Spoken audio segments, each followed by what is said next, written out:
Thank you, Dr. Yassin. Thank you for the success story, for the remotely programming solutions, for the appreciations for the clinical engineers and the researchers, and the information on the researches done by clinical engineers.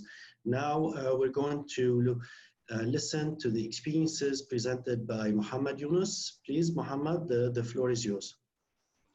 Yeah, thank you, Riyad. I would like to discuss the challenges and the lessons learned by the hospitals in the UAE during this COVID crisis. The first, there are several challenges, but the most significant was the inability of the hospital utility services to cope with the increased demand arising with the need to create more isolation rooms, to have more ventilators. That means the medical gas supplies were taxed to the hilt, and then we had to make they had to make supplementary arrangements through cylinder banks, manifolds, and fortunately the supplies were available to cope with this demand. The HVAC systems were also taxed. The onset of summer made the matters worse. We had plans to incorporate recirculation systems to create isolation rooms so that we don't lose the cold air.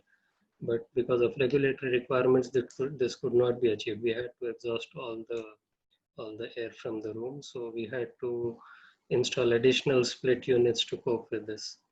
The third utility, which was significantly taxed, was the sterilization department, where there was, because of supply chain disruptions, there was a lot of demand to reuse material, and it had to be sterilized.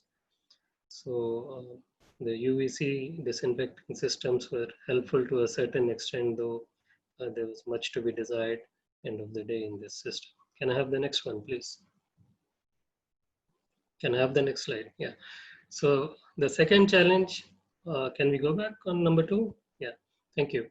The second challenge was, how do we cope with the new equipment that were coming in? Like, there was a lot of procurement happening, and not all the standard practices to assess and have a uniform models in respective departments or in particular ICUs were bypassed. So we ended up having a lot of variety of equipment in one place, where clinical users have to learn functional requirements, operating systems, alarms, and accessories for each of these equipment, and the staff shortages were aggravating the system.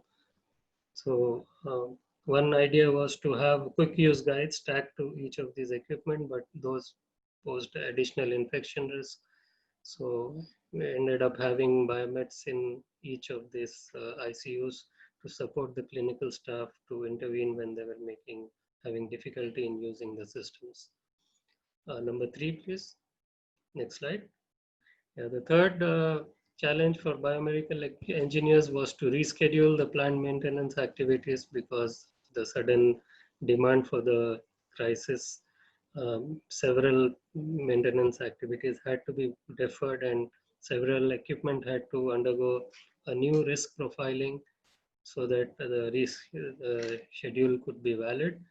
And added to this, there was a lot of work arising from new equipment coming in, supporting procurement, then doing the acceptance testing, training staff. So many of the standard procedures had to be suspended, and emergency procedures put in place, where support staff have to be roped in to cope with the additional demand. Also, we had to request suppliers to reschedule supplies, make deliveries off hours and during weekends, to do maintenance, to do acceptance testing on the test equipment brought in by the suppliers themselves. So there was a bit of compromise on the standard procedures here. Can we have the next slide, please?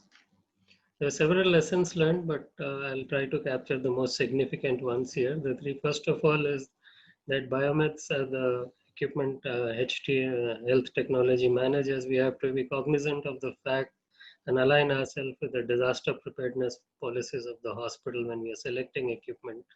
A significant amount of these equipment should be able to work independently of the utilities, as they work in remote areas, whether it comes to longer battery lives or having compressed air systems on board or having oxygen concentrators on board. So this will reduce the dependency on the utility systems, and the hospital utility system is not taxed during the such crisis situations. Can we have the next slide? Please, Muhammad. Yeah. Yes, thank you. Can I have the next slide, please? Sure. Yeah, and I will just skip this because this contains the facility part of it. Can we go to the last slide just to save time? Yeah, most significant for clinical engineers is to relook at how equipment are designed and used, because most manufacturers focus on differentiating their products and end up having very different products for the same function. And clinical users and biomeds always struggle with the training and getting used to the new system every time a new piece of equipment comes in.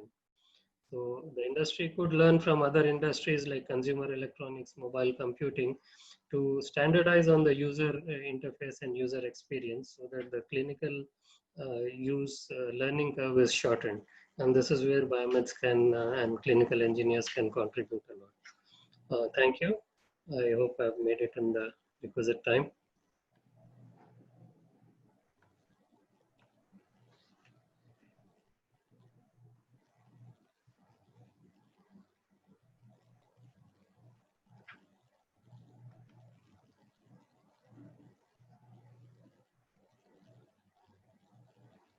Thank you very much. Thank you.